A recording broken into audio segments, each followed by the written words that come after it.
First dates are truly important. Not only are we making a first impression, which makes a big difference, but we're also getting to know someone. And a lot of people, unfortunately, waste this opportunity. They talk about surface level things, how is your day? How is your week? What do you do for a living? I personally think that you should skip all that and go right into the deep stuff. So today I will be sharing the most interesting questions to ask on a first date. The first question is, what is one thing you want to accomplish that you haven't already? So this question is super interesting because generally on dates, we tend to highlight our past accomplishments.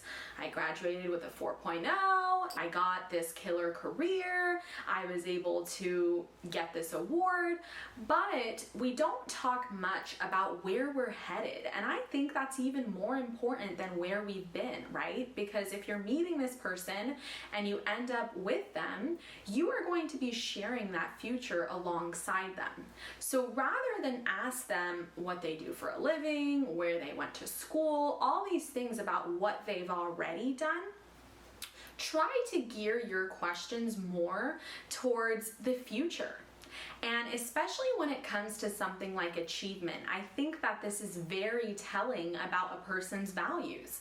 Do they want to open up a nonprofit? Right off the bat, you would realize, wow, this person's really generous. They're really empathetic and compassionate. Maybe they want to make $1 million, and then you're thinking, wow, this person's ambitious. This person wants to do well for themselves. Maybe their accomplishment is starting a family and having 5 kids and 10 grandchildren.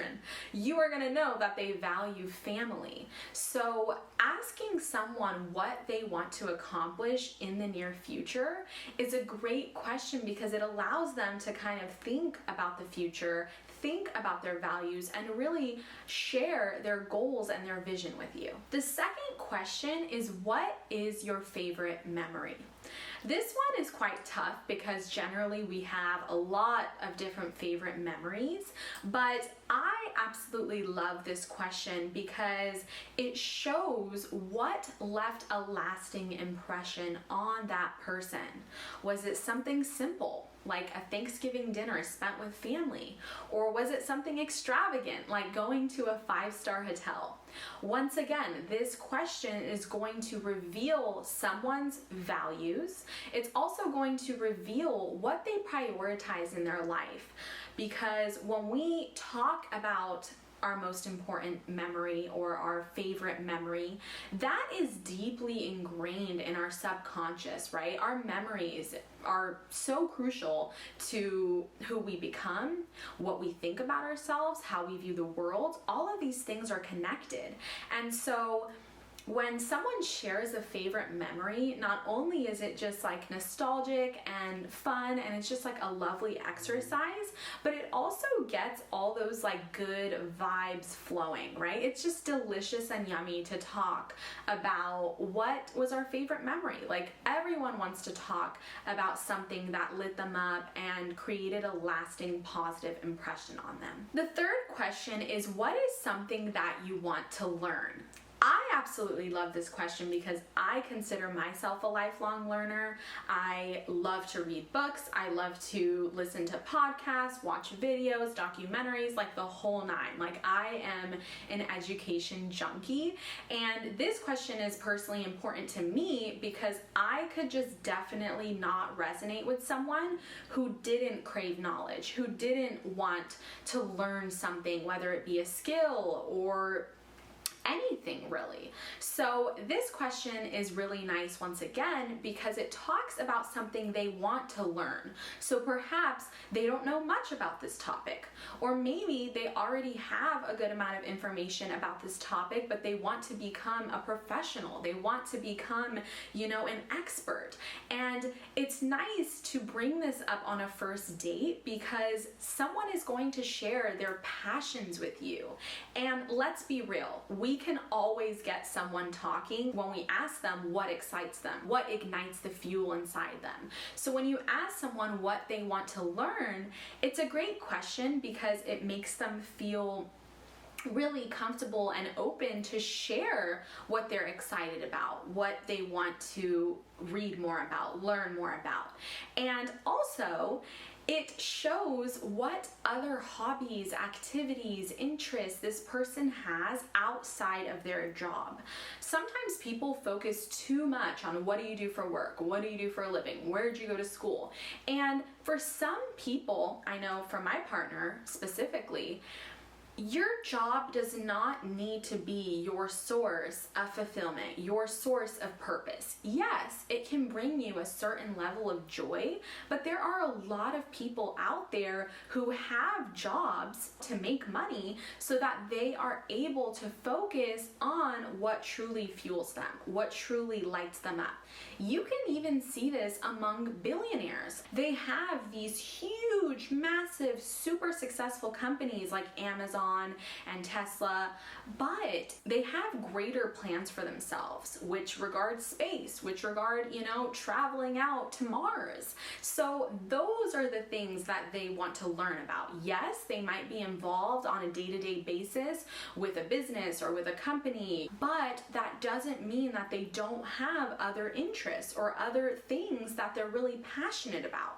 So I really like this question because it shows if someone is well-rounded. It shows the different layers and complexities to someone that you can't just see on a resume. You can't just see on someone's dating profile. Most people already list where they went to school, what they do for a living, but a lot of people fail to list what they're truly passionate about, what they literally want to learn in the middle of the night when everyone's sleeping. Like, what are they thinking about? And so this is a really great question because you find out things about a person that aren't necessarily evident from a first impression. The next question is, what are you most proud of? And this is a great question, once again, because everyone loves to talk about something that they have achieved, that they have worked really hard for and completed. Being proud of something is just a really, really, really high vibe feeling to begin with. This is something that you worked hard for. This is something that you've waited years for. And so when we share what we're proud of, this also is telling about our values because it shows what we are willing to work hard for, what we are willing to sacrifice for. And so when someone tells you what they're proud of, they're going to be really excited to share that information because it made them proud and now they're sharing that with you. But it's also going to give you an inside perspective as to what this person has done in their life and what they truly want to prioritize moving forward. The last question is, what's your favorite place that you've ever visited? I love to travel. I've been to a lot of different places, but even if you haven't traveled much, this is a very interesting question because it will tell you what type of environment this person would thrive in. What is their dream location? And perhaps it's a big city. Maybe they really like that fast-paced life and a bunch of skyscrapers and to feel inspired and to feel creative by all of these people around them in this big town that's very populated.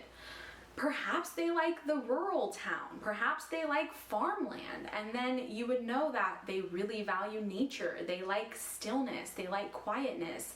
They like to kind of disconnect and be further away from big crowds. Maybe it's an island life and they really like that chill, easygoing, go with the flow type of vibe. So this question is going to tell you where this person could potentially live or maybe even retire, because all of us want to be living in a place that inspires us, that makes us feel connected, that gives us this sense of beauty and awe. So when you ask someone this question, it's going to tell you what stage they are in life, right? It tends to be younger people who are more career driven and more career oriented, who prefer like the city type of life. If it's the suburbs, then that generally means that it's someone who wants to have a family or wants to potentially, live somewhere that's more safe and secluded. And obviously, if it's more of an island vibe, then it's someone who is just free-flowing. They don't really want to live this structured lifestyle that we tend to live in more populated areas. So this question is really fun because it gives you a sense of what type of environment this person is going to thrive in. So if you've gotten this far in the video, make sure to subscribe before you head out. Thank you so much for watching, and I will see you all very, very soon. Bye!